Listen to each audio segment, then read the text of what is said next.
بسم اللہ الرحمن الرحیم۔ رسول اللہ صلی اللہ علیہ وسلم نے فرمایا، ایک آدمی صرف مکھی کی وجہ سے جنت میں چلا گیا اور دوسرا جہنم میں۔ صحابہ کرام نے عرض کیا، یا رسول اللہ صلی اللہ علیہ وسلم، وہ کیسے؟ نبی اکرم صلی اللہ علیہ وسلم نے فرمایا، دو آدمی ایک قبیلے کے پاس سے گزرے۔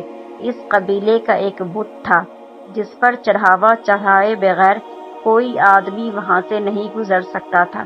چنانچہ ان میں سے ایک شخص سے کہا گیا کہ اس بت پر چڑھاوا چڑھاؤ۔ اس نے کہا، میرے پاس ایسی کوئی چیز نہیں ہے۔ قبیلے کے لوگوں نے کہا، تمہیں چڑھاوا ضرور چڑھانا ہوگا، خواہ مکھی ہی پکڑ کر چڑھاؤ۔ مسافر نے مکھی پکڑی اور بت کی نذر کر دی۔ لوگوں نے اسے جانے دیا، چنانچہ وہ اس چڑھاوے کی وجہ سے جہنم میں چلا گیا۔ قبیلے کے لوگوں نے دوسرے آدمی سے کہا، تم بھی کوئی چیز بت کی نذر کرو۔ اس نے کہا، میں اللہ تعالیٰ کے علاوہ کسی دوسرے کے نام کا چڑھاوا نہیں چڑھاؤں گا۔ لوگوں نے اسے قتل کر دیا اور وہ جنت میں چلا گیا۔ دوستوں، اللہ تعالیٰ ہم سب کو ایمان پر ڈٹے رہنے کی توفیق عطا فرمائے، آمین۔ اگر آپ کو میری یہ کہانی پسند آئی ہو تو اسے لائک کریں، شیئر کریں اور سبسکرائب کریں۔